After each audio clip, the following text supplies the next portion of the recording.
হঠাৎ মানুষ দেখবেন প্রচন্ড কষ্ট পেয়ে তার একটা শারীরিক অসুস্থতা দেখা দেয়।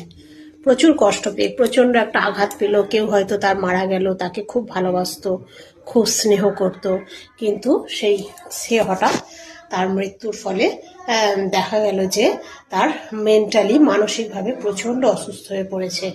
খাওয়া দাওয়া করতে মনে আসছে না, গলা দিয়ে খাবার নামছে না, একটা মন মরা ভাব, মনের মধ্যে সবসময় ওই একই চিন্তা যে কিভাবে মৃত্যু হলো, বা খুব প্রচন্ড যদি কারোর শরীর খারাপ হয়, এই যে বা কারোর সাথে ধরুন একটা প্রেমটা হঠাৎ করে ব্রেকআপ হয়ে গেল, তার মনের দিক থেকে সে প্রচন্ড ভেঙে পড়েছে, তার মধ্যে একটা অন্য টেন্ডেন্সি চলে এসেছে।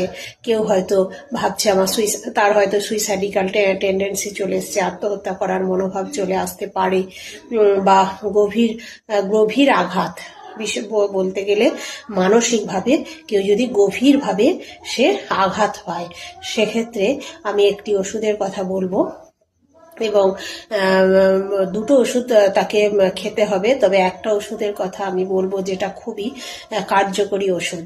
মনের মধ্যে যদি আঘাত পায়, ধরুন কাউকে কেউ খুবই ভালোবাসে কিন্তু সে তাকে প্রচন্ড বকুনি দিল, বকাবকি করলো, মানসিকভাবে সে আঘাত পেল, এই যে বিষয়টা, হ্যাঁ, সে মন মরা হয়ে আছে, এক্ষেত্রে একটি দুর্দান্ত হোমিওপ্যাথি ওষুধ আছে।